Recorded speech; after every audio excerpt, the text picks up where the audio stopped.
বলছে আত-তাহিয়াতু লিল্লাহ ওয়াস-সালাওয়াত ওয়াত-তাইয়্যিবাত, রব্বুল আলামিন সবকিছু নিয়ে আপনার দরবারে এসেছি, এছাড়া আর কিছু আমার কাছে নাই। সবকিছু পেয়ে আমার আল্লাহ খুশি না বেজার?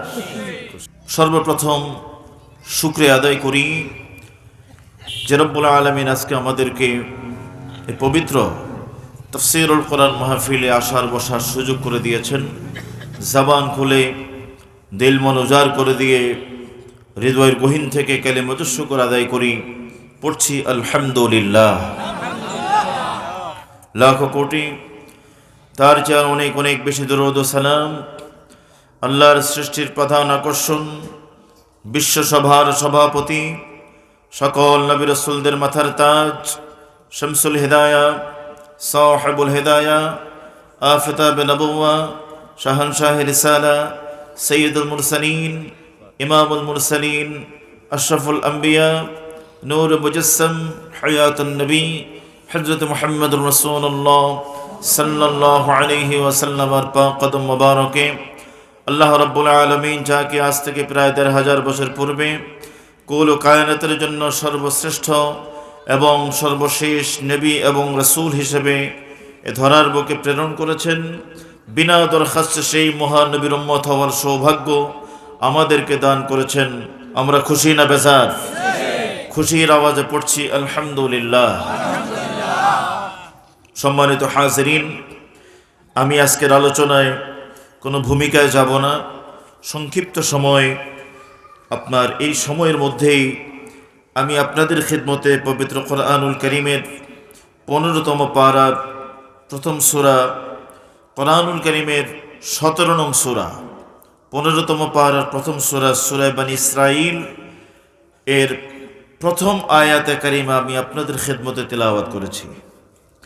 যেহেতু আপনারা পোস্টারে একটি কথা লিখেছেন, বার্ষিক তাফসীরুল কোরআন মাহফিল, এটা বড় মারাত্মক একটা মাহফিল। বিভিন্ন স্থানে তাফসীরুল কোরআন হচ্ছে, ইসালে সওয়াব মাহফিল হচ্ছে, ওয়াজ ও দোয়ার মাহফিল হচ্ছে। সকল মাহফিল কোরআন এবং সুন্নাহর মাহফিল, এতে কোনো সন্দেহ নেই।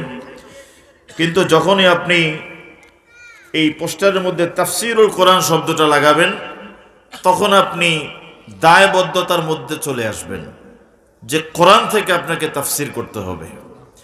এই কোরআন থেকে তাফসীর করা, এই যোগ্যতা আসলে বর্তমান প্রেক্ষাপটে প্রবীণ আলেমে দ্বীন যারা আছেন তাদের পক্ষেই শুধু সম্ভব। আমরা যে সময় এখন চলে এসেছি, প্রকৃতপক্ষে তাফসীরুল কোরআন মাহফিল এর ব্যানারে যে মাহফিলগুলো হচ্ছে, সেই মাহফিলের হকগুলো আদায় হচ্ছে না। কারণ তাফসীরুল কোরআন এই কিতাবকে যদি আপনি তাফসীর করতে যান, এখানে অধ্যাপক হুজুর আছে, আরও ওলামা একরাম আছে, কতগুলো বিষয়ের উপর যে আপনাকে জানতে হবে একটা আয়াতকে তাফসীর করতে গেলে, ওই বিষয়গুলো বলতেও আপনার ঘণ্টাখানেক সময় লেগে যাবে। তো তাই আমি কোরআনের বাইরে যাওয়ার কোনো সুযোগ নেই। যে আয়াতটা তেলাওয়াত করেছি, সংক্ষিপ্ত সময় যতটুকু সম্ভব খুব মনোযোগের সাথে আপনারা শুনবেন, আমিও যাতে সুন্দর একটা পরিবেশ পেলে আমি খুব দ্রুত এগিয়ে যেতে পারবো ইনশাল্লাহ আশা ব্যক্ত করি।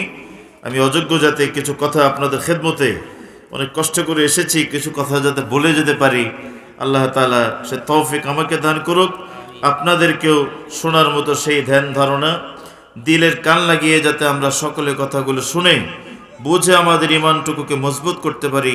আল্লাহ তৌফিক দেখ, পড়েন আমিন। আরো জোরে পড়ি আমিন।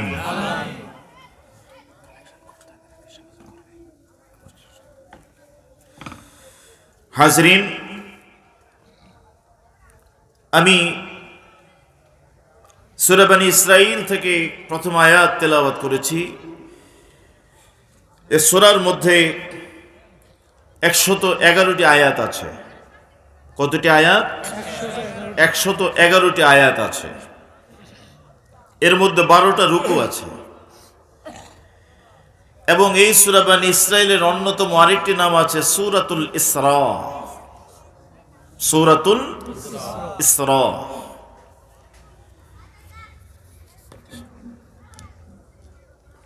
এই আয়াতের প্রথম শব্দ আল্লাহ তাআলা ব্যবহার করেছেন একটি পরিচিত শব্দ দিয়ে, যে শব্দটা আমার কাছে আপনার কাছে, বিশেষ করে যারা খাঁটি মুমিন মুত্তাকি মুসলমান, তাদের কাছে এই শব্দটা অনেক পরিচিত একটা শব্দ। যেমন উলামায়ে কিরামদের মুখ থেকে যখন আপনারা কিছু শুনেন, তখন আপনি আশ্চর্যিত হয়ে যান যে কতই না সুন্দর একটি কথা কোরআন থেকে আমি শুনতে পারলাম। তখন আমরা পড়ি সুবহানাল্লাহ। কথা বলেন ঠিক কিনা? কোরআনে পাকের এই সূরার প্রথম শব্দটাই আল্লাহ তাআলা সুবহান দিয়ে শুরু করেছেন। সুবহান শব্দটা এটা আল্লাহ রাব্বুল আলামিনের নামসমূহের মধ্যে একটি নাম। বলেন সুবহানাল্লাহ। কার নাম? আল্লাহর নাম। বাবাজিরা আমার, আল্লাহ রাব্বুল আলামিনের জাতি নাম হচ্ছে একটা, রব্বুল আলামিনের সত্তাবাচক নাম হচ্ছে একটা, যেই নাম দিয়ে আমরা আল্লাহ রাব্বুল আলামিনের বড়ত্ব প্রকাশ করি। পাঁচটি ওয়াক্ত নামাজের মধ্যে আল্লাহ সুবহানাহু ওয়া তাআলাকে যেই নাম দিয়ে আমরা নামাজটা শুরু করি, কিয়াম শুরু করা হয়, রুকু শুরু করা হয়, সিজদা শুরু করা হয়, ওই শব্দটার প্রথম শব্দটাই হচ্ছে আল্লাহু আকবার। কথা বলেন ঠিক কি না? আল্লাহু আকবার। আজান দেওয়া হচ্ছে, আজানের সর্বপ্রথম কথা হলো আল্লাহু আকবার। ঠিক কি না? এই আল্লাহ নামটা হলো আল্লাহ তাআলার জাতি নাম, সত্তাবাচক নাম। এই একটা নামই হচ্ছে আমার আল্লাহ তাআলার জাতি নাম, অন্য কোনো জাতি নাম নাই। বলবেন হুজুর দলিল দেন। দলিল হচ্ছে আল কোরআনুল কারীম। আল্লাহ রাব্বুল আলামিন জানিয়ে দিলেন, বান্দা ফা'লাম আন্নাহু লা ইলাহা ইল্লাল্লাহ। ফা'লাম বান্দা তুমি জেনে রাখো, আন্নাহু লা ইলাহা ইল্লাল্লাহ, তিনিই হচ্ছেন আল্লাহ, যিনি ছাড়া কোনো ইলাহা নাই, কোনো মাবুদ নাই, কোনো উপাস্য নাই। ইবাদত পাওয়ার জন্য যোগ্য কেউ নাই, সিজদা পাওয়ার জন্য যোগ্য কেউ নাই, হায়াত দেওয়ার জন্য যোগ্য কেউ নাই, মৃত্যু দান করার জন্য যোগ্য কেউ নাই, রিজিক দেওয়ার জন্য যোগ্য কেউ নাই, সাহায্য করার জন্য যোগ্য কেউ নাই। গোটা পৃথিবীর মানুষকে যখন বান্দা তুমি ডাক দেওয়া শুরু করে দাও, কেউ তখন তোমার জবাবে দেয় না, তোমার ডাকে সাড়া দেয় না। শুধুমাত্র ওই সময়ও যিনি তোমার ডাকে সাড়া দেয় তিনি কে? আওয়াজ খুলে বলেন, জবান খুলে বলেন, তিনি কে? প্যারা হাজির আল্লাহ। আল্লাহ রাব্বুল আলামিনের জাতি নাম এটা হচ্ছেন আল্লাহ। প্যারা হাজির আমার আল্লাহ রাব্বুল আলামিন জানিয়ে দিলেন, হে আল্লাহর বান্দারা, নবীর উম্মতরা শুনে নাও, আমার 99টা সিফাতি নাম রয়েছে। قال رسول الله صلى الله عليه وسلم إن لله 99 اسما من حصاها دخل الجنة। আমার নবীজি জানিয়ে দিলেন, আমার আল্লাহ রাব্বুল আলামিনের 99টা সিফাতি নাম আছে, গুণবাচক নাম আছে। যেই ব্যক্তি মুখস্থ করবে, যেই ব্যক্তি হেফাজত করবে, সেই ব্যক্তি সরাসরি আল্লাহর জান্নাতের মেহমান হয়ে যাবে। প্যারা হাজির, সেই 99টা নাম হলো গুণবাচক নাম, একটা হলো জাতি নাম। এই মিলিয়ে হলো আমার আল্লাহ তাআলার 100টি নাম। তাওরাতের মধ্যে আমার আল্লাহর 300 নাম লেখা ছিল, ইনজিলের মধ্যে 300 নাম লেখা ছিল, জাবুরের মধ্যে 300 নাম লেখা ছিল। এই সর্বমোট হলো কয় হাজার? যারা বলেন কয় হাজার? 1000 নাম হয়ে গেল। আমার আল্লাহ রাব্বুল আলামিন আমার আল্লাহ তাআলার 3000 নাম রেখেছেন। একটা হলো জাতি নাম আল্লাহ, 99টা হলো সিফাতি নাম। এই হলো 100। তাওরাত 300, জাবুর 300, ইনজিল 300, আসমানি 104 খানা সহিফার মধ্যে 1000 নাম লিপিবদ্ধ হয়ে গিয়েছে। আর 1000 নাম আমার আল্লাহ তাআলা গোটা পৃথিবীর মধ্যে, গোটা আলামের মধ্যে যত ফেরেশতা আল্লাহ তাআলা সৃষ্টি করেছেন, সমস্ত ফেরেশতার হৃদয়ের মধ্যে আমার আল্লাহ 1000 নাম লিখে দিয়েছে। হয়ে গেল 2000 নাম, ঠিক কিনা? আর 1000 নাম আমার আল্লাহ রাব্বুল আলামিন সর্বপ্রথম আউয়াল মা খালাকাল্লাহুল কলম, আমার আল্লাহ তাআলা যখন সর্বপ্রথম কলমকে নির্দেশ করলেন, এ কলম উক্তব, তুমি লেখো। কলম এবার বলতেছে মা আকতুবু, রব্বুল আলামিন আমি কি লিখবো? ওগো রব্বুল আলামিন আমি কি লিখবো? আমাকে লেখার জন্য আদেশ দেন। আমার আল্লাহ তাআলা বললেন আমার নামগুলো লেখা শুরু করো। আমার আল্লাহ রব্বুল আলামিনের এমন কিছু নাম আছে আমাদের জানা নাই, কোরআন সুন্নাহর মধ্যে নাই। আমার আল্লাহ তাআলা ওই 1000 নামগুলোকে আল্লাহ তাআলা সেই লাওহে মাহফুজের মধ্যে হাজার হাজার হাজার হাজার কোটি বছর পূর্বে লিখে রেখেছে। এই হলো 3000 নাম। আল্লাহর কোন বান্দা 3000 নাম পড়তে পারবে না, যোগ্যতা থাকবে না, শিখতে পারবে না, মুখস্থ করতে পারবে না। এই জন্য আমার আল্লাহ রাব্বুল আলামিন কোরআনুল কারীম তেলাওয়াতের পূর্বে এমন একখানা কালিমা, এত সুন্দর একটি আয়াত, আয়াতের জুজ দিয়ে দিলেন। যেই ব্যক্তি এই জুজটা তেলাওয়াত করবে, এই অংশের মধ্যে 3টা নাম আমার আল্লাহর আছে। যেই ব্যক্তি 3টা নাম পড়বে, এই 3টা নাম পড়ার বিনিময়ে আমার আল্লাহ তাআলা ওই ব্যক্তির আমল নামায় 3000 নাম পড়ার সওয়াব দিয়ে দিবে। কি কথা বুঝতেছেন? নাম পড়বো কয়টা? জোরে বলেন। নাম আদায় হবে 3টা, পড়বো 3টা, কিন্তু আল্লাহ সওয়াব দিবেন 3000 নামের। সুবহানাল্লাহ পড়েন। এজন্য কোরআনুল কারীম তিলাওয়াত শুনতে আমার আল্লাহ রাব্বুল আলামিন আমাদেরকে শিখিয়ে দিয়েছেন।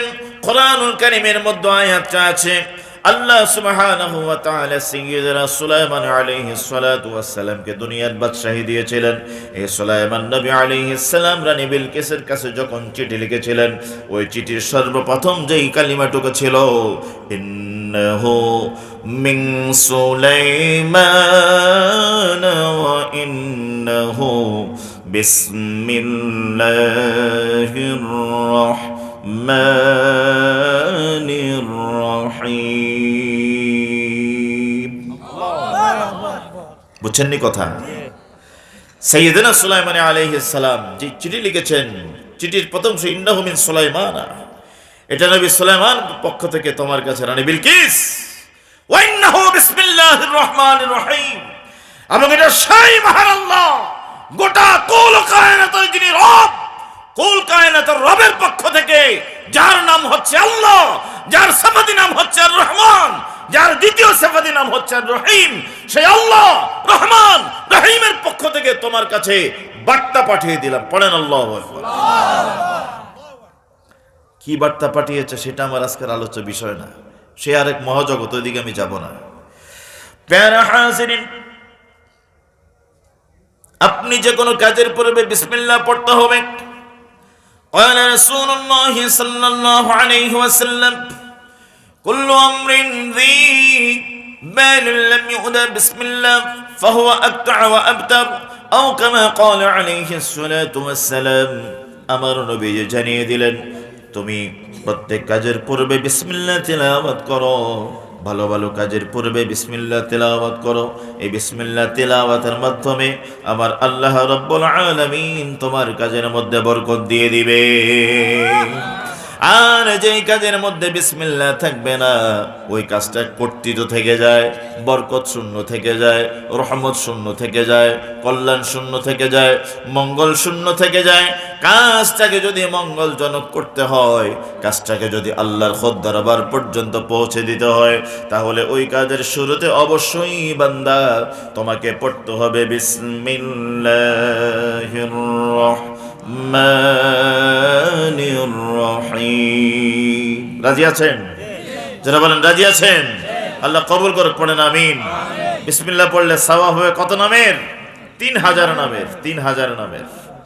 এই জন্য প্রতিদিন 100 বার বিসমিল্লাহ পড়বেন। রাজি আছেন?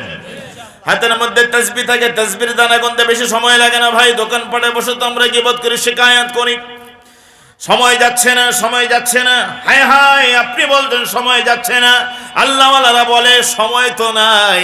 কারণ কি? কারণ হলো আমি দেখতেছি আমার কবর আমার সামনে। আপনি বলেন সময় যাচ্ছে না, মাস যাচ্ছে না, দিন যাচ্ছে না, রাত যাচ্ছে না। আল্লাহর ওলিরা বলে হায় হায়, সময় যত এগোচ্ছে দুনিয়া থেকে আমি পিছিয়ে যাচ্ছি, আর আমি কবরের দিকে এক হাত করে এগিয়ে যাচ্ছি। ঠিক না? নাকি বয়স বাড়তেছে আমাদের? বাড়তেছে। বেশি সময় লাগবে না, বিসমিল্লাহির রহমানির রহিম পড়ে একটা দানা টিপ দেন, দেখবেন 100 বার হয়ে যাবে ইনশাআল্লাহ। 100 বার যদি পড়তে পারেন কামিয়াবি হয়ে যাবেন। প্যারা হাজিরিন, আল্লাহ তাআলা শুরু করলেন সুবহানাল্লাযী আসরা বিআবদিহি লাইলাম মিনাল মাসজিদিল হারাম।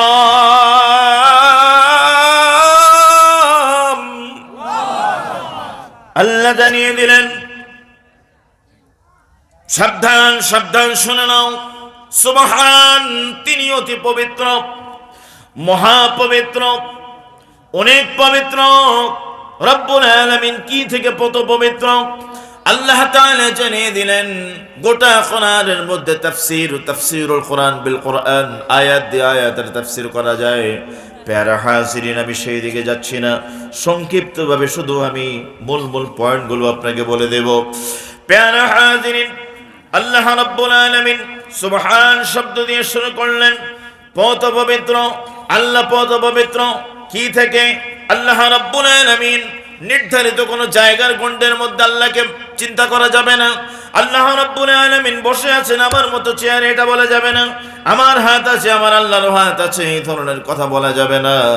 আমার আল্লাহ রাব্বুল আলামিন সকল কিছু থেকে পবিত্র পবিত্র, তার মানে আমরা বান্দা সব কিছুর প্রতি মুহতাজ, সব কিছুর প্রতি মোকাপেক্ষী। আমাদের খাবার দাবারের প্রয়োজন হয়, ঘুমের প্রয়োজন হয়, রাত্রির যে স্নিগ্ধ আলো চাঁদের সেটা প্রয়োজন হয়, দিনের বেলা সূর্যের আলোর প্রয়োজন হয়, ঠান্ডা গরম সব কিছুর প্রয়োজন হয়।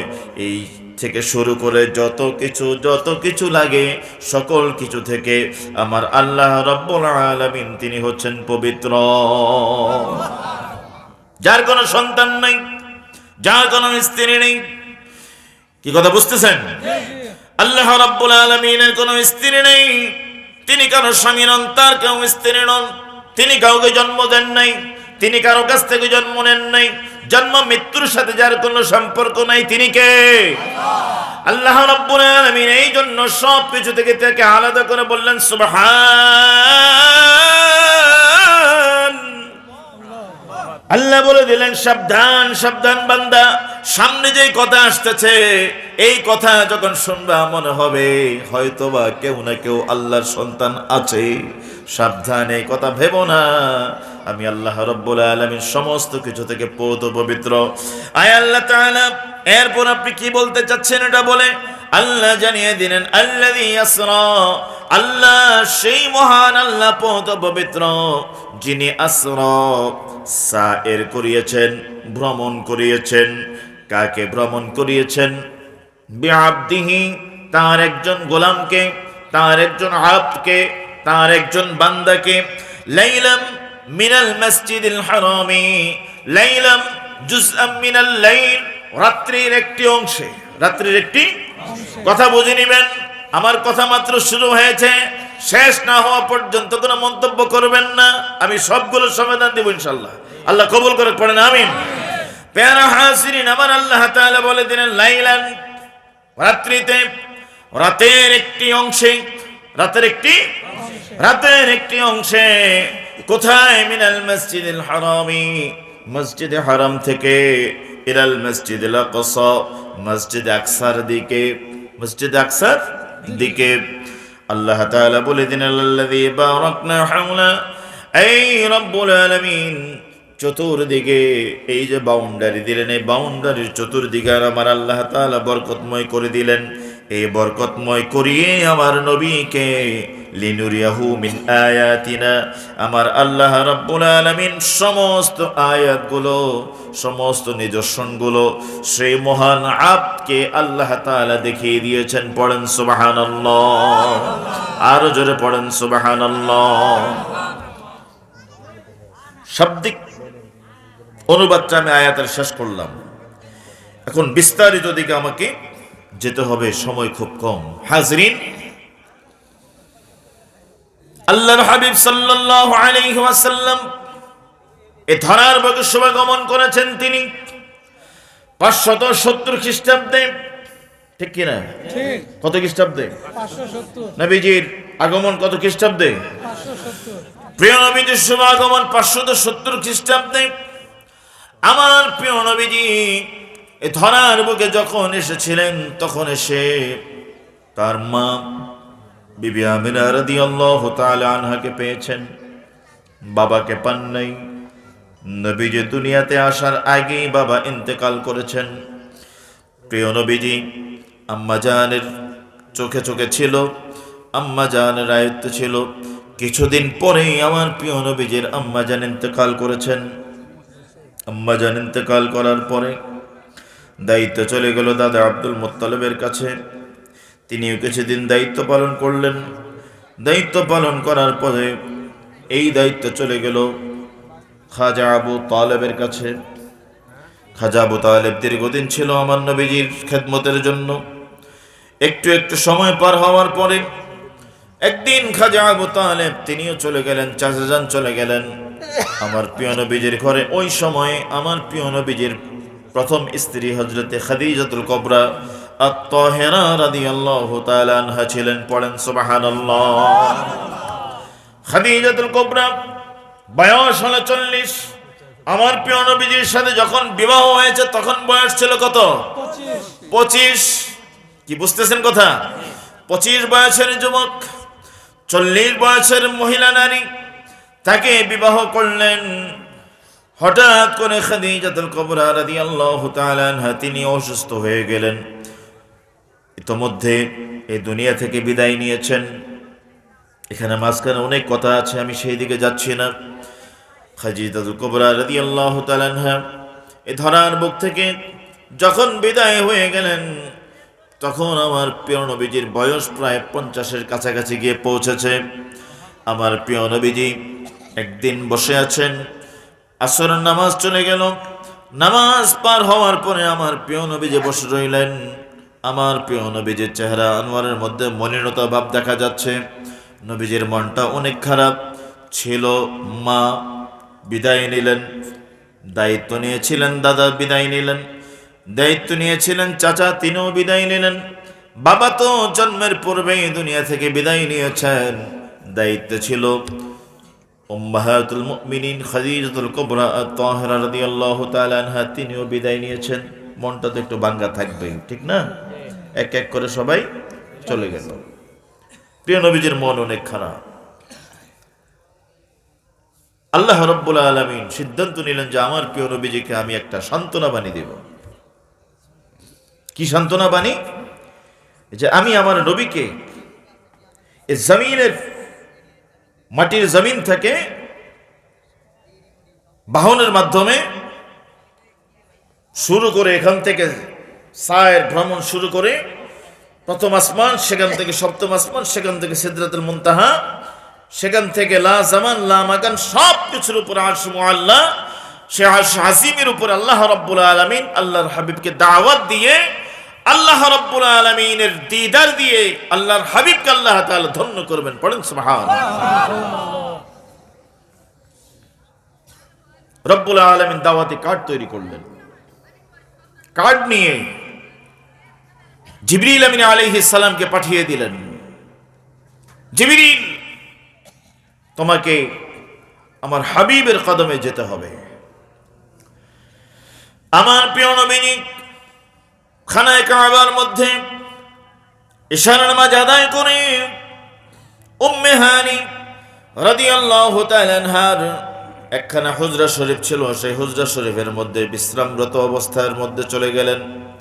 সামান্যতম নবীজি বিশ্রাম নেবেন। এই মুহূর্তের মধ্যেই আল্লাহ রাব্বুল আলামিন সাইয়্যিদুনা জিবরাঈল আলাইহিস সালামকে পাঠিয়ে দিলেন, রে জিবরিল যাও যাও, দাওয়াতে কার্ড তৈরি করলাম, আমার হাবিবকে দাওয়াত দিয়ে আমি আল্লাহর দরবার পর্যন্ত নিয়ে আসো। জিবরিল আমিন আলাইহিস সালাম কার্ড পেলেন, সুন্দর করে কার্ড গ্রহণ করলেন, কার্ড নিয়ে চলে আসলেন আমার প্রিয় নবীজির দরবারে। এসে দেখলেন আল্লাহর হাবিব ঘুমন্ত অবস্থায় রয়েছেন, নবীজি বিশ্রাম নিচ্ছেন। নবী তো সাধারণ কোনো মানুষ না, নবীজি আমাদের মতো না, আমরাও নবীর মতো না। নবী কেমন? নবী নবীর মতো। আপনি কেমন? আপনি আপনার মতো। আমার আল্লাহ রাব্বুল আলামিন কেমন? আমার আল্লাহ তাআলার মতো। আল্লাহ রাব্বুল আলামিন যে এরকম ভাবে অতুলনীয়, বেনজির ও বেমিসাল, তিনি হচ্ছেন খালিক, তিনি হচ্ছেন স্রষ্টা। আমার প্রিয় নবীজি হলেন শ্রেষ্ঠ সৃষ্টি, আশরাফুল মাখলুকাতের মধ্যে সর্বশ্রেষ্ঠ সৃষ্টি হচ্ছে আমার নবী।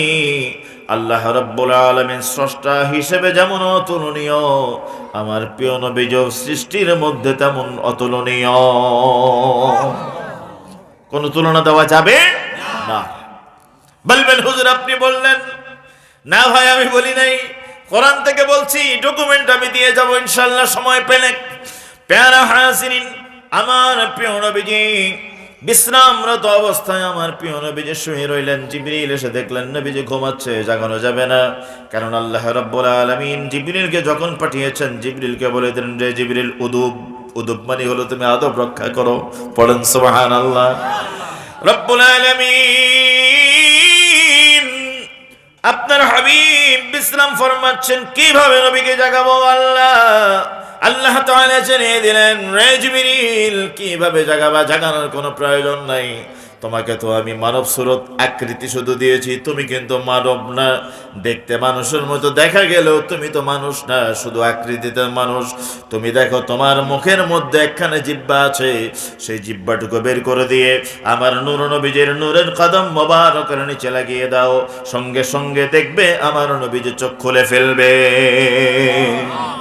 আল্লাহর হাবিব সাল্লাল্লাহু আলাইহি ওয়াসাল্লাম দু জাহানের বাদশা নবী, আমার প্রিয় নবীজি হঠাৎ করে কদম মোবারকের নিচে জিবরিল আমিনের সেই জিহ্বার সামান্যতম একটু গরম ভাব যখন পেলেন, সঙ্গে সঙ্গে আমার প্রিয় নবীজি চক্ষু মোবারক খুলে দেখলেন জিবরিল সামনে দাঁড়ানো।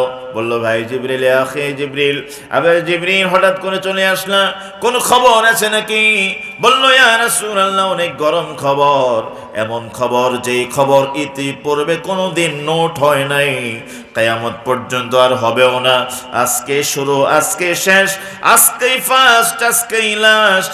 এই দাওয়াত শুধুমাত্র আপনি পেয়েছেন, আপনার আগেও কেউ পায়নি, কিয়ামত পর্যন্ত আপনার পরে আর কেউ পাবে না। এমন একটা দাওয়াতের ব্যবস্থা আল্লাহ তাআলা করে আমাকে পাঠিয়েছে। আল্লাহর হাবিব বললেন, ভাই জিবরিল কি খবর? বলল, আল্লাহ তাআলা দাওয়াত দিয়েছে আপনাকে। কেন দাওয়াত দিল? যেতে হবে আল্লাহর দরবারে। কেন আল্লাহর দরবারে যাব? কারণটা কি? কারণটা কি গো? জিবরিল আমিন বলছেন, ইয়া রাসূলুল্লাহ, ইয়া হাবিবাল্লাহ, আল্লাহ রাব্বুল আলামিন আপনার দর্শন চেয়েছেন, আপনি এখানে আছেন। আল্লাহ তাআলা এটা চান না, আল্লাহ তাআলা চাচ্ছেন যে কিছু মুহূর্ত আপনি আল্লাহর দরবারে আল্লাহর সান্নিধ্যে কাটাবেন। কি বুঝতেছেন?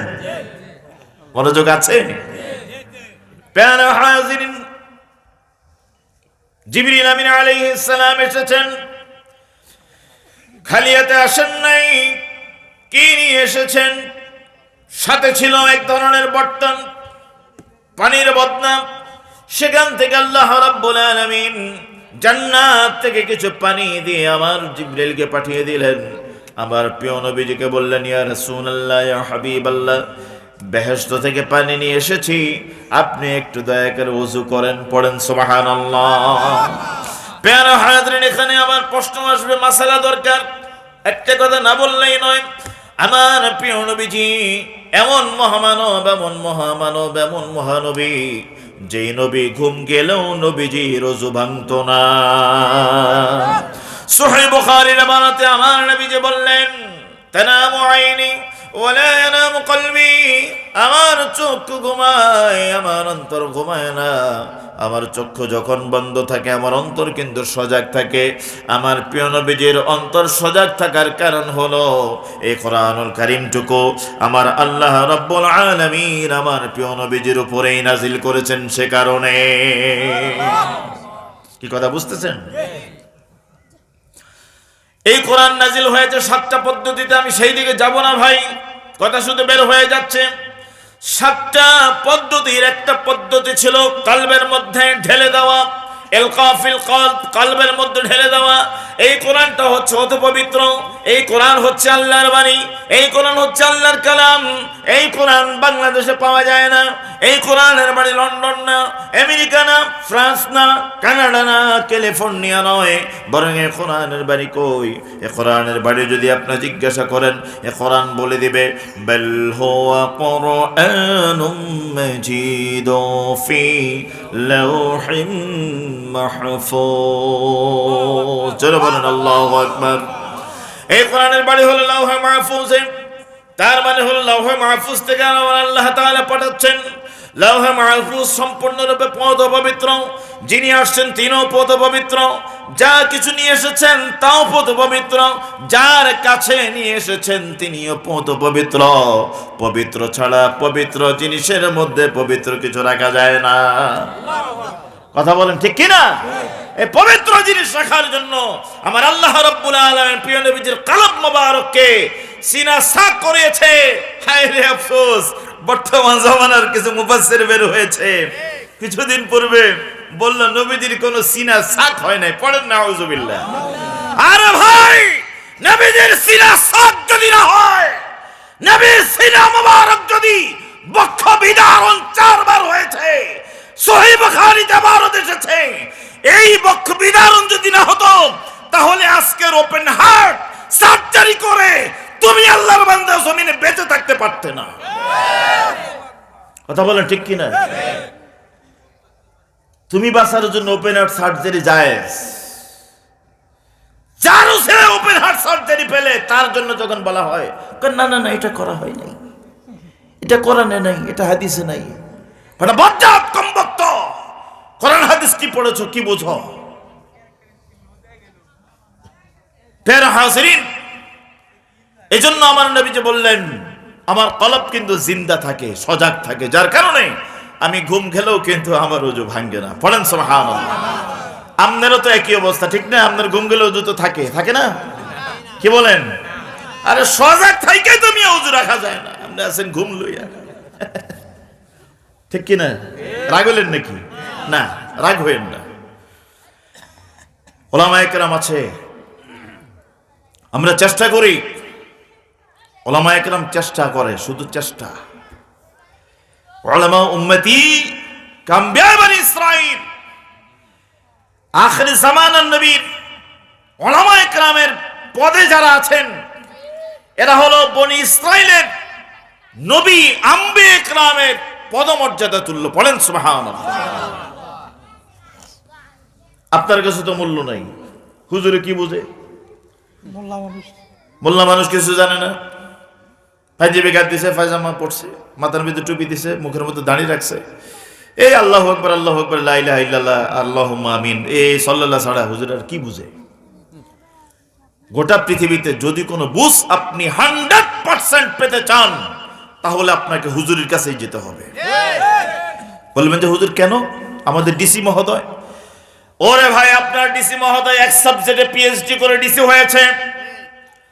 এই কোরআনুল কারীমের মধ্যে 6000-এর উপরে সাবজেক্ট আছে, 6000। আপনি বলবেন জানেন না। আরে ভাই, আমার আল্লাহ রাব্বুল আলামিন একটা শব্দ শুধু ব্যবহার করেছেন কোরআনুল কারীম, আপনি খুলে দেখেন 30তম পারার প্রথম সূরা সূরাতুন নাবার মধ্যে আমার আল্লাহ তাআলা সর্বশেষ যে আয়াত নাজিল করলেন, আয়াতের যে শব্দ শেষ শব্দ, সেই শব্দ কি বলেন? সূরা নাবার সর্বশেষ আয়াত শেষ শব্দ কুনতু তুরাবা। কুনতু তুরাবা, তুরাব অর্থ মাটি, তুরাব অর্থ কি? এই যে তুরাব শব্দ, এই শব্দ থেকে মৃত্তিকা বিজ্ঞান সায়েন্টিস্ট যারা তারা বের করেছে কোরআন থেকে। পড়েন সুবহানাল্লাহ। এই মৃত্তিকা বিজ্ঞান মানে মাটি গবেষণা। আরে মিয়া, তুমি যদি মাটি নিয়ে গবেষণা না করো, এটার অস্তিত্ব যদি স্বীকার না করো, তুমি বিল্ডিং এ থাকতে পারবে না। কথা বলেন ঠিক কিনা? আপনি 10 তলা 20 তলা 100 তলা বানাচ্ছেন, আপনি কিসের ভিত্তিতে বানাবেন? আপনাকে ইঞ্জিনিয়ারের শরণাপন্ন হতে হবে। ইঞ্জিনিয়ার কে? যিনি সয়েল টেস্ট, মাটি যিনি টেস্ট করে পরীক্ষা করে আপনাকে বলবে এখানে 10 তলার অনুমোদন দেওয়া গেল, অ্যাপ্লিকেশন করছেন 50 তলা, আমার পক্ষে সম্ভব না। বলবেন কোত্থেকে থিওরি পাইছেন? বলবেন আল্লাহর কোরআন থেকে আমি থিওরি পেয়েছি। সুবহানাল্লাহ বলো।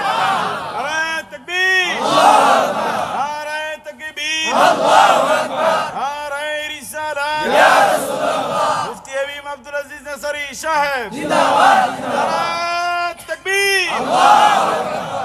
প্যারা হাজিরিন, আপনার ডিসি মহোদয় একটা সাবজেক্টে পাস করছে, এরকম হাজার হাজার সাবজেক্ট আছে, সবগুলো কথা কোরআনের মধ্যে লেখা আছে। একটা শব্দ থেকে যদি একটা সায়েন্স বের করা যায়, আপনি যদি ঢাকা ভার্সিটির ক্যাম্পাসে যান, সেখানে মৃত্তিকা বিজ্ঞান নামে একটা আলাদা ডিপার্টমেন্টই আছে, যে ডিপার্টমেন্টের পিছনে একটা শব্দের পিছনে, কোরআনের একটা ওয়ার্ডের পিছনে বাংলাদেশ গণপ্রজাতন্ত্রী সরকার কোটি কোটি টাকা ব্যয় করছে। আপনি বলতেছেন হুজুর কি জানে? কেরা কষ্ট পাইছেন নাকি? কোরআন সুন্নাত ছাত্র যারা আছে এদেরকে বানিয়ে দিবেন, যত ছাত্র আছে সবকে মাদ্রাসা ভর্তি করাই দিবেন, আপনিও মাদ্রাসা ভর্তি হয়ে যাবেন। এই মাদ্রাসায় যারা যাওয়া আসা করে, কোরআন সুন্নার এলেম অর্জনের উদ্দেশ্যে যদি কেউ মাদ্রাসা যাওয়া আসা করে, সুগরে গুণ আল্লাহ তাআলা ছড়ায় দেয়। পড়েন সুবহানাল্লাহ। কারণ তারা যখন হাঁটে, ফেরেশতাদের ফরশের উপরে তারা হাঁটে। এটা আমার কাছে আজকে কোনো কিতাব নাই, আমি কোনো কিতাব আনি নাই, কিতাব আনলে দেখিয়ে দিতাম। কিতাবুল ইলমের মধ্যে স্পষ্ট হাদিস আছে, সহিহ বুখারীর মধ্যে কিতাবুল ইলম জিলদে আউয়ালের মধ্যে স্পষ্ট আছে, 16 নম্বর পৃষ্ঠার মধ্যে স্পষ্ট আছে। একজন তালেবে ইলম যখন রাস্তা দিয়ে হেঁটে যায় ইলম তালাশ করার উদ্দেশ্যে, তালেবুল ইলম তার টার্গেট থাকবে তালেবুল মাওলা। আমি ইলম তালাশ করব, উদ্দেশ্য হলো কি? আমার মাওলা যিনি আমার রব, সেই রবকে আমি তালাশ করব, খুঁজবো। সেই রবকে পাওয়ার জন্য আমি যখন কোরআনুল কারীমের শিক্ষা যখন অর্জন করব, এই ব্যক্তির জিন্দেগি হবে জান্নাতের দিকে। পড়েন সুবহানাল্লাহ। সে বাঁচলেও জান্নাতি, সে মরলেও জান্নাতি, কবর গেলেও সে ব্যক্তি জান্নাতি। পড়েন আল্লাহু আকবার। কি কথা কি বুঝছেন? হুজুর ঠিক কইছি নি? মান সালাকা তরিকান ইয়ালতামিসু ফীহি ইলমান সালাকাল্লাহু তরিকান ইলাল জান্নাহ। আমি সেই দিকে যাচ্ছি না। প্যারা হাজিরিন, যাই হোক, আল্লাহ রাব্বুল আলামিন সুন্দর করে আমাকে বুঝিয়ে দিলেন। আল্লাহর হাবিব সাল্লাল্লাহু আলাইহি ওয়াসাল্লামের এই কালাব মুবারক সিনা সদর করা হয়েছে। যাই হোক, যেটা বলতেছিলাম সেটা হলো আমার প্রিয় নবীজি ঘুম গেলেও ওযু ভাঙতো না। জান্নাত থেকে পানি আনা হলো, আমার নবীজি ওযু করলেন। ওযু করা কেন করলেন? ওযু করার কারণ হলো, ইয়া রাসূলুল্লাহ, ইয়া হাবিবাল্লাহ, মনে অনেক দুঃখ, যদি জান্নাতি পানি পান তাহলে আপনার অনেক সাহস হবে, সান্ত্বনা হবে। নবীজি সুন্দর করে ওযু করলেন। ওযু করার পরে আমার প্রিয় নবীজির জন্য জিবরিল আমিন কিছু ড্রেস নিয়ে আসলেন। আমার নবীজি ড্রেস গায়ে দিলেন।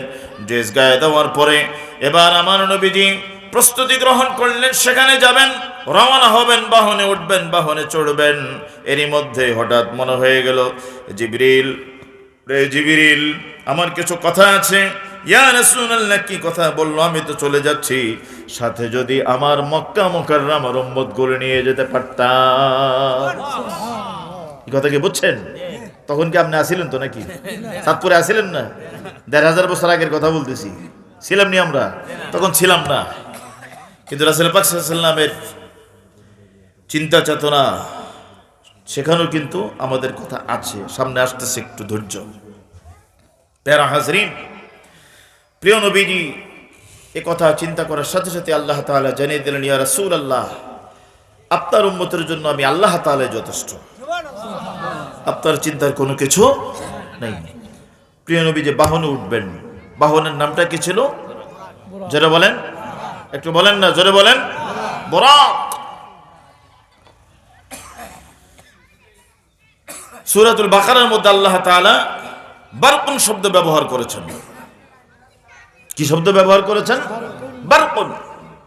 برق يجعلون أصابعهم في آذانهم من الصواعق حذر الموت برق সেই বাক থেকে আসছে বরাক যখন তুফান হয় টর্নেডো হয় তখন আপনি বিদ্যুৎ ঝলকাতে দেখেন বিদ্যুৎ জ্বলে না টস করে এসে আবার চলে যায় এটাই হলো বাক এই যে বিদ্যুৎটা আসলো আর চলে গেল আপনি কিন্তু ক্যাপচার করতে পারলেন না ধরে রাখতে পারলেন না বর্তমানে আবিষ্কার হয়েছে চেষ্টা করতেছে এখান থেকেও বিদ্যুৎ কিভাবে উৎপাদন করা যায় টেকনোলজি এটার জন্য চেষ্টা করতেছে যখন বিদ্যুৎ চমকায় এটাকে ধরার চেষ্টা করে এখান থেকেও বিদ্যুৎ উৎপাদন করে কিভাবে আমাদের এই লাইটগুলো সুন্দর মতো জ্বলতে পারবে আমাকে সার্ভিস দিবে সেই জন্য চেষ্টা এখনো অবিরাম চলছে ইনশাআল্লাহ সাধনা চলছে গবেষণা এখনো চলছে প্যারা হাজরিন প্যারা নবী রাসূল আরবি সাল্লাল্লাহু আলাইহি ওয়াসাল্লাম মেরাজ অনেক বড় একটি বিষয় বিদ্যুৎ বরাক চলে আসলো বরাক অপেক্ষা করছে প্রিয় নবীজি কদম মুবারক বরাকে দিবেন বরাক একটু অস্থির হয়ে গেল বরাক যখন অস্থির হয়ে গেল তখন জিবরিল আমিন আলাইহিস সালাম বরাকের কানে কানে বললেন বরাক তুমি কি জানো তিনি কে বলল আমার জানা আছে তিনি হচ্ছেন আখিরি নবী যেহেতু তিনি আখিরি নবী সেই জন্যই আমি একটু নাড়াচাড়া করতেছি বলল আমার কিছু আবদার আছে বরাকের জবান খুলে গিয়েছে বরাক বলল ইয়া রাসূলুল্লাহ ইয়া হাবিবাল্লাহ আজকে আপনি আল্লাহর মেহমান হয়ে রওনা দিচ্ছেন পরকালও আপনি আমার পৃষ্ঠে চড়ে আল্লাহর জান্নাতে যাবেন একটু কথাটা দিলে ভালো হতো প্যারা নবী রাসূল আরবি সাল্লাল্লাহু আলাইহি সাল্লাম বলে দিলেন ঠিক আছে ইনশাআল্লাহ আমি যখন যাব তোমাকে নিয়েই যাব বরাক শান্ত হয়ে গেলেন প্রিয় নবীজি উঠলেন বসলেন পিছনে তো লক্ষ লক্ষ রহমতের ফেরেশতারা আছেই বরাক এবার তার গতি দিয়ে সামনের দিকে আগাচ্ছে বরাক উপরে উঠেছে উপরে উঠে সামনের দিকে আগাচ্ছে আগাতে আগাতে সামনে অনেক দূর যাওয়ার পরে জিবরিল আমিন আলাইহিস সালাম বললেন ইয়া রাসূলুল্লাহ ইয়া হাবিবাল্লাহ এখানে আমাদেরকে একটু ট্রানজিট করতে হবে একটু থামতে হবে প্রিয় নবীজি থামলেন কি বুঝতেছেন তো থামলেন জিবরিল বললেন ইয়া রাসূলুল্লাহ এখানে 2 রাকাত নামাজও পড়েন আপনি আল্লাহর হাবিব সাল্লাল্লাহু আলাইহি সাল্লাম 2 রাকাত নামাজও আদায় করলেন নামাজ আদায় করে বিদায় নিলেন প্রশ্ন করলেন ভাই জিবরিল নামাজ আদায় করলাম কারণটা কি এই স্থানে কি কোনো মাহাত্ম্য আছে নাকি গুরুত্ব আছে নাকি বলল ইয়া রাসূলুল্লাহ ইয়া হাবিবাল্লাহ এটা হলো সেই স্থান আপনি এখনো মক্কা মুকাররমায় আছেন মক্কা মুকাররমায় কিন্তু আপনি থাকতে পারবেন না আপনাকে হিজরত করতে হবে চলে যেতে হবে যে দেশে যাবেন সেই দেশটা হলো ইয়াসরিব সেই ইয়াসরিব থাকবে না আজকে যেহেতু নামাজ আদায় করেছেন এখন থেকে এই শহরটাকে আমার আল্লাহ তাআলা নূরের শহর বানিয়ে দিবে পড়েন সুবহানাল্লাহ ইয়াসরিব থাকবে না গো নবী এটা হলো তায়েবা এটা হলো মদিনাতুল মুনাওয়ারা এখানে আপনি হিজরত করবেন এই জন্য এখানে আপনি 2 রাকাত নামাজ আদায় করেছেন এর বিনিময়ে জায়গাটুকু ধন্য হয়ে গিয়েছে ইয়া রাসূলুল্লাহ চলেন সামনে আসেন আরো একটা জিনিস দেখাবো আমার প্রিয় নবীজির সামনে গেলেন আবার বললেন ইয়া রাসূলুল্লাহ আরেকবার থামতে হবে আমার প্রিয় নবীজি আবার থামলেন 2 রাকাত নামাজ আদায় করলেন নামাজ আদায়ের পরে এবার আমার প্রিয় নবীজি বললেন ভাই জিবরিল এই জায়গার কি মাহাত্ম্য বলল এই জায়গার অনেক মাহাত্ম্য আছে এই জায়গা হলো তুরে সাইনা এই জায়গায় দাঁড়িয়ে দাঁড়িয়ে কালিমুল্লাহ আলাইহিস সালাম আমার আল্লাহ রাব্বুল আলামিনের সাথে কথা বলেছে ওয়া কাল্লামাল্লাহু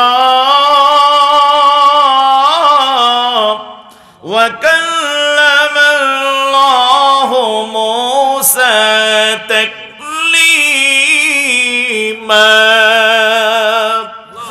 আমার আল্লাহ রাব্বুল আলামিন মূসা আলাইহিস সালামের সাথে কথা আদান করেছেন প্রদান করেছেন আওয়াজ শুধু পেয়েছেন আল্লাহ তাআলাকে দেখেন নাই সুতরাং আমার আল্লাহ রাব্বুল আলামিনের সাথে যেখানে কথা আদান প্রদান হয়েছে সেই জায়গাটা অনেক বরকতময় এই বরকতময় জায়গায় ইয়া রাসূলুল্লাহ এইজন্য আপনি 2 রাকাত নামাজ আদায় করেছেন ইয়া রাসূলুল্লাহ আমরা সামনে যাব আরেকটু সামনে গেলেন আবার বললেন কাইফ ইয়া রাসূলুল্লাহ, আল্লাহর রাসূল এখানে একটু থামতে হবে। বলল কেন এখানে থামবো? বলল এখানেও একটা কারণ আছে, কারণটা বলবো যেতে যেতে আগে। ইয়া রাসূলুল্লাহ, নামাজটা আদায় করেন। আমার প্রিয় নবীজি সেখানেও 2 রাকাত নামাজ আদায় করলেন। 2 রাকাত নামাজ আদায় করে প্রিয় নবীজির সামনের দিকে চললেন। এবার বললেন এই জায়গাটার অনেক দাম রয়েছে, এটা হলো বাইতুল্লাহাম, বেতুলহাম বলা হয়। এই স্থানেই সাইয়্যিদানা ঈসা রূহুল্লাহ আলাইহিস সালাম আমার আল্লাহ রাব্বুল আলামিনের পক্ষ থেকে এখানে সেই জন্মগ্রহণ করেছে। এই কথা বুঝতে পেরেছেন? সবাই বুঝছেন? জায়গাটা বরকতময়। এই স্থানে ঈসা রূহুল্লাহ আলাইহিস সালামের জন্ম হয়েছে।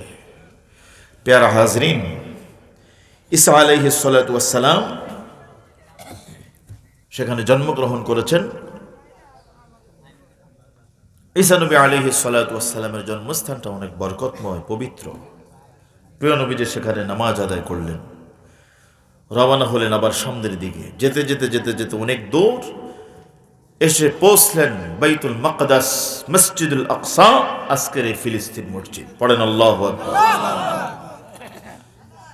বাইতুল মাকদাসে এসে আমার প্রিয় নবীজি বরাক থেকে তাশরিফ নিলেন জমিনের মধ্যে। জিবরিল আমিন আলাইহিস সালাম এই বোরাককে বেঁধে রাখার জন্য বাইতুল মাকদাসের একটা দেওয়াল আছে, সে দেওয়ালের মধ্যে জিবরিল আমিন একটা আঙ্গুল ঢুকিয়ে দিয়েছিল। আঙ্গুল ঢুকিয়ে ছিদ্র করে সেখানে বোরাককে বাঁধিয়ে রেখেছিলেন একটা দড়ি দিয়ে। পড়েন সুবহানাল্লাহ। এখনো ওই দাগটা, ওই আঙ্গুলের গর্তটা এখনো দেখা গিয়েছে, এখনো দেখা যাচ্ছে। আমি কিছুদিন পূর্বে দেখেছি সেটা। প্যারা হাজরিন, রাসূল করিম সাল্লাল্লাহু আলাইহি ওয়াসাল্লাম মসজিদ আকসার মধ্যে তিনি প্রবেশ করবেন, তাশরিফ নেবেন। দেখলেন ভিতরে অনেক জমজমাট। প্রশ্ন করলেন জিবরিল, রাত্র অনেক হয়েছে, এত মুসল্লি দেখা যাচ্ছে। বলল গো নবী, এরা মুসল্লি না, সাইয়্যিদুনা আদম সফিউল্লাহ আলাইহিস সালাম থেকে ঈসা রূহুল্লাহ আলাইহিস সালাম পর্যন্ত যত নবী এবং রাসূলকে আল্লাহ রাব্বুল আলামিন ধরার বুকে পাঠিয়েছেন, যারা বিদায় নিয়েছে, সমস্ত নবী এবং রাসূলদেরকে আজকে একটা পূর্ণ মিলনী অনুষ্ঠানের জন্য আল্লাহ সবাইকে দাওয়াত দিয়েছে। যত নবী এবং রাসূল ধরার বুকে এসেছিলেন সবাই আজকে এখানে উপস্থিত, একজন অ্যাবসেন্ট নাই, সবাই প্রেজেন্ট। কারণ কি? কারণ হলো আপনি আর শুভাগমন ঘটবে এখানে, আপনি আসবেন, এই জন্য আল্লাহ তাআলা সবাইকে এখানে একত্রিত করে ফেলেছেন। ইয়া রাসূলুল্লাহ, ইয়া হাবিবাল্লাহ, সামনের দিকে আসেন, সামনের দিকে আসেন। আল্লাহর হাবিব সামনের দিকে যেতে যেতে একেবারে মসজিদের ভিতরে, মিহরাবের ভিতরে যেখানে ইমাম সাহেব দাঁড়িয়ে নামাজ আদায় করে, সেখানে আমার নবীকে দাঁড়া করে দিলেন। জিবরিল বললেন, ইয়া রাসূলুল্লাহ, এখানে আপনি দাঁড়িয়ে যান, 2 রাকাত নামাজ আদায় করবেন। তবে আজকের এখানে কেউ ইমামতি করবে না, আজকে আপনি এখানে ইমাম। কারণ হলো আপনাকে এই ইমামতের মাধ্যমে আল্লাহ তাআলা ইমামুল আম্বিয়া ওয়াল মুরসালিন লকব আজকে দিয়ে দিবে। আপনি হচ্ছেন সমস্ত রাসূলদের ইমাম, সমস্ত নবীদের ইমাম, নবীকুল সম্রাট, রাসূলকুল সম্রাট, সমস্ত নবীদের নবী হচ্ছেন আপনি। আপনাকে লকব দেওয়া হবে আজকে। এই জন্য আল্লাহ রাব্বুল আলামিন সমস্ত নবী এবং রাসূলদেরকে এখানে একত্রিত করেছেন। সাইয়্যিদুনা আদম আলাইহিস সালাতু ওয়াস সালাম দাঁড়িয়ে গেলেন, আর সাইয়্যিদুনা আদম আলাইহিস সালাম দাঁড়িয়ে এবার বক্তব্য প্রদান করলেন, খুতবা দিলেন। চেনা হলো, জানা হলো, পথ হলো, পরিচিত হলো, সালাম হলো, কালাম হলো, সব কিছু হলো। দীর্ঘ সময় চলে গিয়েছে। সমস্ত নবীরা আমার নবীকে স্বাগতম জানিয়েছে, ওয়েলকাম জানিয়েছে, অভিবাদন জানিয়েছে, শুভেচ্ছার স্বাগতম জানিয়েছে। এত কিছু যখন হয়ে গেল, সব কিছু করার পরে আমার প্রিয় নবীজি এবার বাইতুল মাকদাস থেকে, মাঝখানে অনেক কথা আছে, আমি সবগুলো বাদ দিয়ে আবার আমি বের হয়ে গেলাম, চলে আসলাম। সময় সংক্ষিপ্ত। প্যারা হাজিরিন, আল্লাহর হাবিব সাল্লাল্লাহু আলাইহি ওয়াসাল্লাম সেই মসজিদ আকসা থেকে বের হয়ে আবার বুরাকের মধ্যে চড়লেন। বুরাকের মধ্যে চড়ে আমার প্রিয় নবীজি বসলেন। এবার বুরাক সামনের দিকে যাচ্ছে। যেতে যেতে প্রথম আসমানের দুয়ার পর্যন্ত পৌঁছলেন। প্রথম আসমানের দুয়ার পর্যন্ত যখন পৌঁছলেন, জিবরিল আমিন আলাইহিস সালাম সেই প্রথম আসমানের একজন রক্ষক আছে, দরজার রক্ষক আছে, গেট পাহারাদার আছে। সেই পাহারাদারের কাছে একটা নক করলো, খোলো খোলো, দরজা খোলো। খোলো, দরজা খোলো। ভিতর থেকে আওয়াজ আসলো, মান আনতা, আপনি কে? জিবরিল আমিন বললেন, আমি হচ্ছে জিবরিল। আনা জিবরিল। বললেন, ওয়ামান মাকা, কে আছে আপনার সাথে? বলল, আখিরি নবী, নবিকুল সম্রাট, নবিকুল শিরোমণি যিনি, সেই মহানবীকে নিয়েই আমি জিবরিল আজকে হাজির হয়েছি।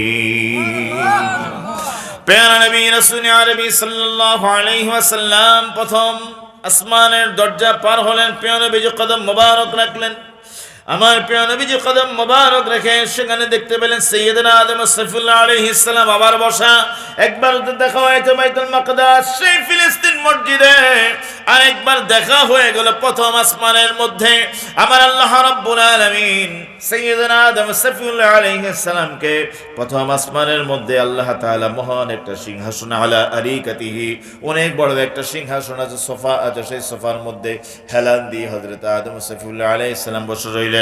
সাইয়্যিদনা আদম সাইফুল্লাহ আলাইহিস সালাম সেখানে আবার কথা হলো, বার্তা হলো। একবার তো দেখা হয়েছে, এখানেও কথাবার্তা হয়েছে।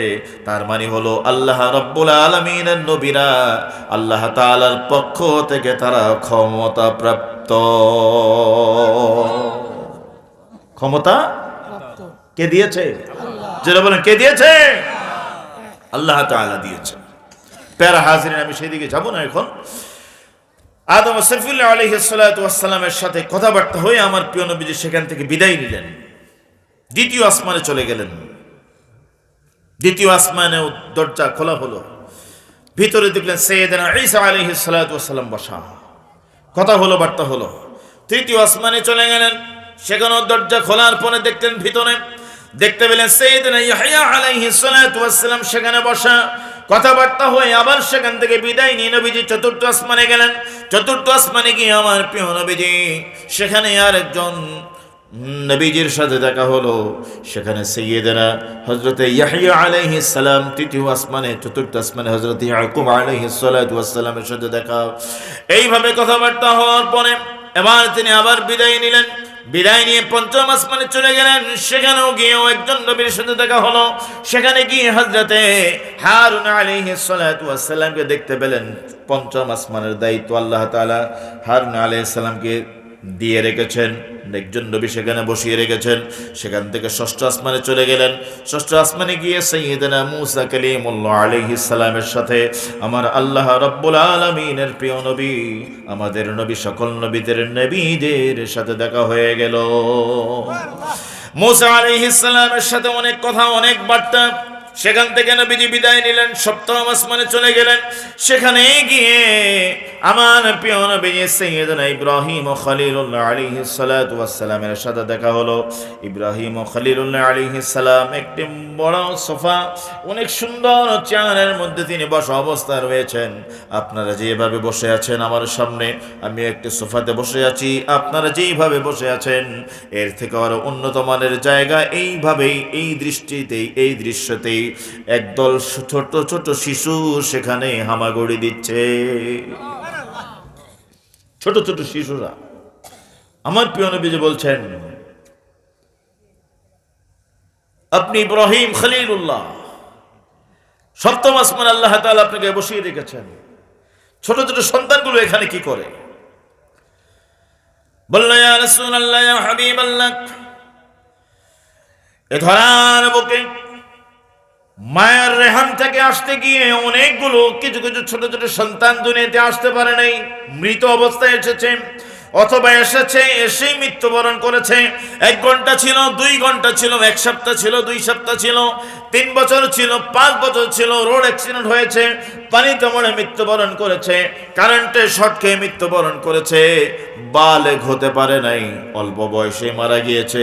এই সমস্ত ছোট ছোট সোনামণিদেরকে আমার আল্লাহ রাব্বুল আলামিন রুহানি ভাবে সপ্তম আসমানে দিয়ে দেয়। এইখানে আনার পরে আমি ইব্রাহিম ও খলিলুল্লাহর দায়িত্ব হলো কিয়ামত পর্যন্ত আমার আল্লাহ রাব্বুল আলামিনের কোরআনুল কারীমের শিক্ষা আমি তাদেরকে দিতেই থাকবো। কোরআনুল কারীম শিক্ষা দিচ্ছে কে? ইব্রাহিম আলাইহিস সালাম। ওই যে আপনার বাচ্চা যেটা পানিতে পড়ে মারা গিয়েছে, ওই যে আপনার বাচ্চা যেটা দুনিয়ার আলো বাতাস দেখতে পারে নাই, আপনার হৃদয় কেড়ে নিয়েছে, আপনার কলিজায় আঘাত লেগেছে, সেই ছোট্ট বাচ্চাটা কিন্তু আল্লাহ রাব্বুল আলামিন এখনো লালন করছে। সেই ছোট্ট বান্দাটা জান্নাতে না যাওয়া পর্যন্ত, জান্নাতে পর্যন্ত যখন পৌঁছবে, আপনাকে না নেওয়া পর্যন্ত সে কিন্তু জান্নাতে কদম দিবে না। আপনার জন্য দোয়ায় রত আছে। এই জন্য ছোট ছোট সন্তান যারা আমরা হারা হব, তাদের উচিত হবে ধৈর্য ধারণ করা, আল্লাহ তাআলার কাছে চাওয়া। আল্লাহ তাআলা চাইলে এর থেকে আর উত্তম কিছু দিতে পারে কিনা, যারা বলেন পারে কিনা। প্যারা হাজিরিন, অনেক লম্বা চড়া বিষয়। প্রিয় নবীজি সেখান থেকে বিদায় নিলেন। যেতে যেতে একেবারে সিদরাতুল মুনতাহা। সিদরাতুল মুনতাহা সেটা কি? সেটা এমন একটি গুরুত্বপূর্ণ স্থান যেটা হলো গোটা জমিনের মধ্যে যতগুলো এরিয়া আছে সমস্ত এরিয়ার লাস্ট বর্ডার, যেটা যে বর্ডারের পরে দুনিয়ার আর কোনো বর্ডার নাই। বুঝছেন নি কথা? প্রাইম মিনিস্টারের বর্ডার আছে না, সংরক্ষিত এলাকা লেখা থাকে, সংরক্ষিত এলাকা, পাস ছাড়া এন্ট্রির কোনো সুযোগ নেই, আছে কিনা?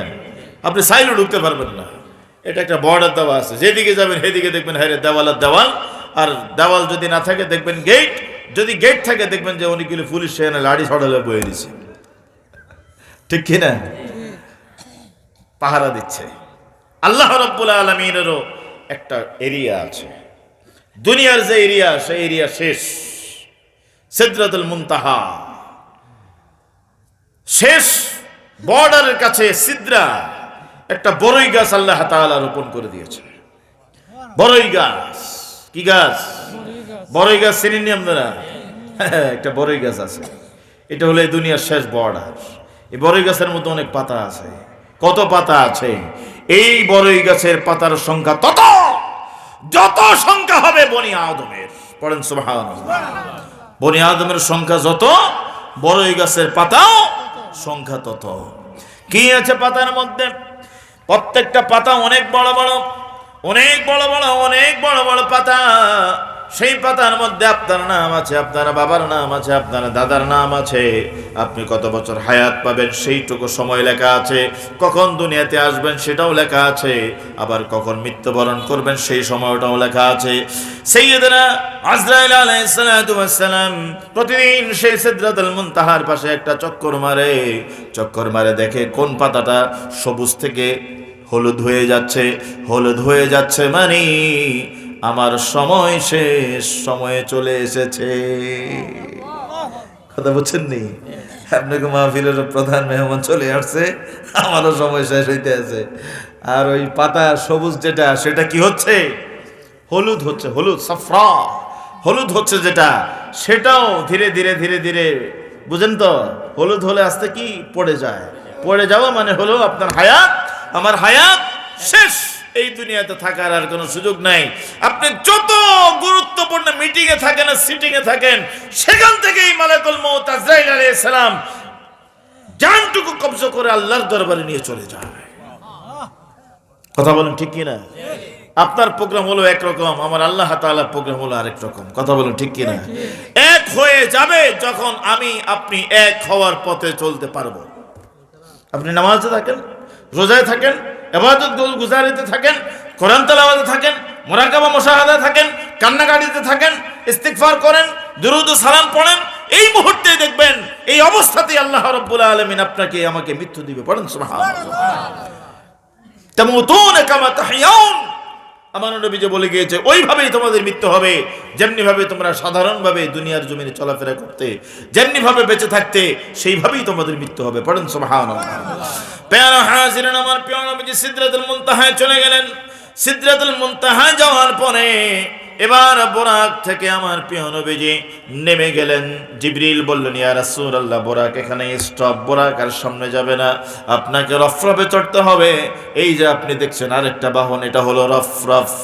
মুহূর্তের মধ্যেই হাজার হাজার কিলোমিটার চলে যায়। প্রিয় নবীজি রফরফের মধ্যে চড়লেন। আমার প্রিয় নবী রফরফে চড়ে রফরফ বাবার সামনের দিকে যাবে। জিবরিলকে বলছে, ভাই জিবরিল তুমি যাবে না? বললে, ইয়া রাসূলুল্লাহ, আমার চলার যত স্পিরিট এখানে শেষ। সিদরাতুল মুনতাহাই শেষ। সিদরাতুল মুনতাহার ওই দিকে যাওয়ার আর কোনো সুযোগ আমার নেই। যদি একটা কদম আমি দেই তাহলে আল্লাহর নূরের তাজাল্লিতে আমি জ্বলে পড়ে ছারখার হয়ে যাব। সেই দিকে যাওয়ার আমার কোনো সুযোগ, সেখানেও আমার নবীজি গিয়েছে কিনা, যারা বলেন গিয়েছে কিনা?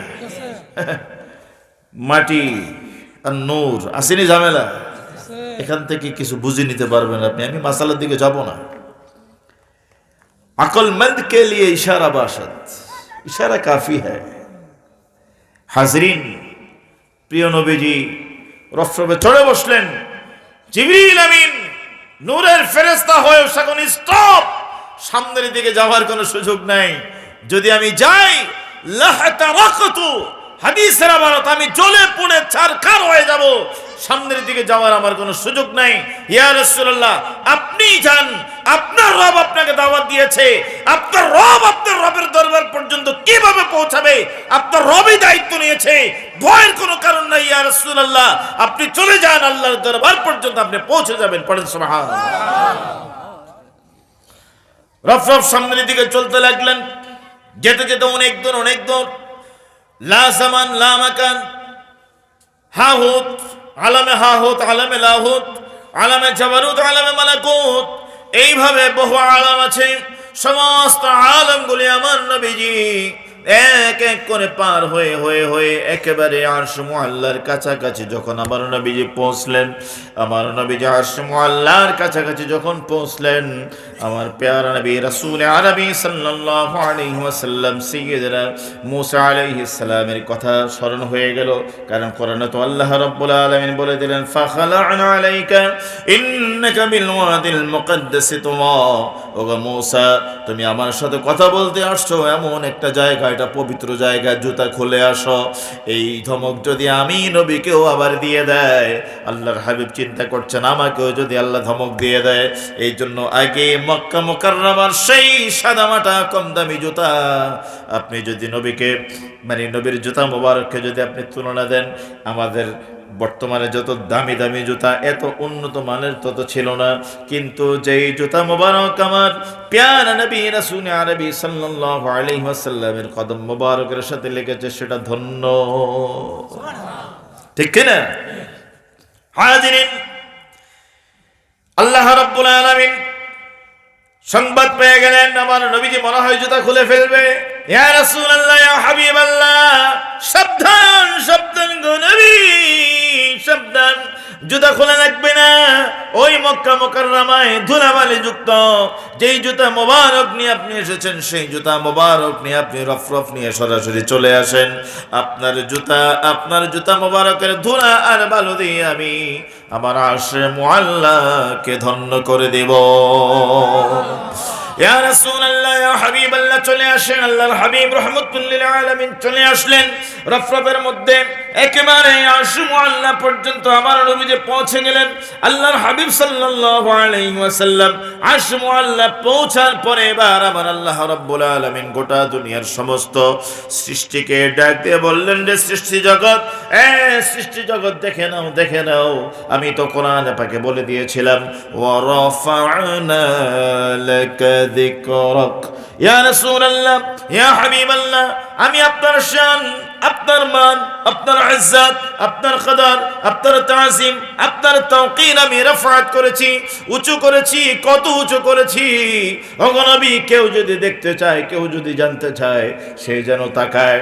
গোটা জগৎকে আপনার কদমের নিচে দিয়ে আপনাকে আমি সমস্ত জগতের উপরে আমি আল্লাহ উঠিয়ে দিয়েছি। যারা পড়েন আল্লাহু আকবার। আমার নবী কোথায়? আরশ আজিমে। আল্লাহু আকবার। আল্লাহ রাব্বুল আলামিন আরশ মুআল্লায় আমার প্রিয় নবীজিকে কাছে তুলে নিলেন, কাছে, এত কাছে নিয়ে নিলেন। কোরআন পাকের বহু বর্ণনা আছে। এক সময়ের প্রয়োজন, অনেক লেন্দি সাবজেক্ট, অল্প সময়ে আমি বলে শেষ করতে পারবো না। এই জন্য আমি ভিতরের দিকে যাচ্ছি না, শুধু কাজ দিয়ে আমি চলে যাচ্ছি।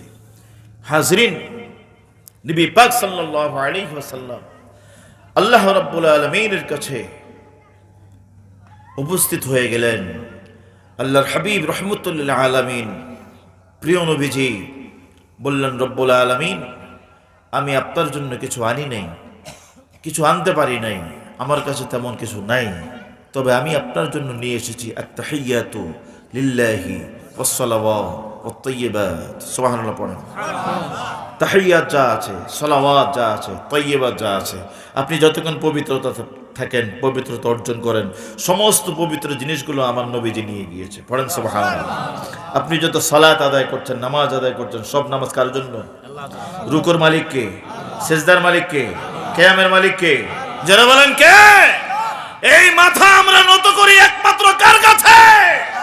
সে আল্লাহ রাব্বুল আলামিনের কাছে সবকিছু নিয়ে আমার প্রিয় নবী বলছে আত-তাহিয়াতু লিল্লাহ ওয়াস-সালাওয়াত ওয়াত-তাইয়্যিবাত। রব্বুল আলামিন সবকিছু নিয়ে আপনার দরবারে এসেছি, এছাড়া আর কিছু আমার কাছে নাই।